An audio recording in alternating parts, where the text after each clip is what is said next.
बिस्मिल्लाहिर्रहमानिर्रहीम। किताबों के आगे सिलसिले में आज मेरे पास दो किताबें हैं। इनका नाम है इल्मुस्सर्फ अव्वलैन और इल्मुस्सर्फ आखिरैन।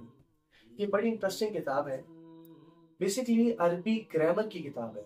अरबी ग्रामर के दो पार्ट होते हैं। एक वो होता है जिसमें जुमला देखा जाता है, दो हरूफ तीन हरूफ पर उन पे जबर जेर पेश, इसको देखा जाता है। इस इल्म को कहते हैं इल्मुन नहव। और दूसरा इल्म होता है जिसमें एक लफ्ज के अंदर के मसाइल देखे जाते हैं, उसकी तफसील देखी जाती है, जिसको कहते हैं इल्मुस्सर्फ। ये किताब इल्मुस्सर्फ के दो पार्ट हैं, पार्ट 1 एंड पार्ट 2।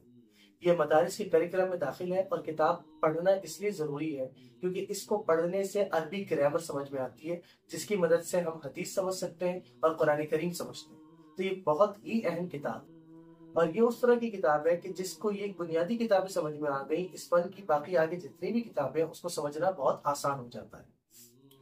जो नुस्खा मेरे हाथ में है ये बड़ा खसूसी नुस्खा है जो इदारा इस्लामिया से शाया हुआ है।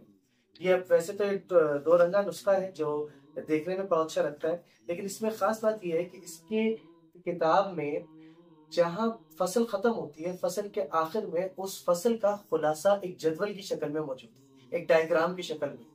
तो जिसको वो डायग्राम याद होगी उसके पीछे पूरी फसल यानी एक्सरसाइज मुकम्मल याद होगी।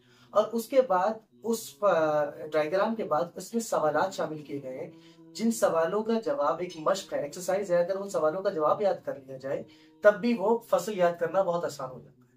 और थर्ड ये कि इसमें स्टूडेंट्स की मेमोराइजेशन के लिए कुछ सतरें खाली छोड़ी गई हैं ताकि तलबा अपने असातिज़ा के बताए हुए बातों को नोट के तौर पे वही नकल कर लें, ताकि वो उनके लिए हमेशा के लिए महफूज हो। सो अच्छी किताब है, इससे फ़ायदा उठाएं और ये तलबा के लिए बहुत ही कीमती है।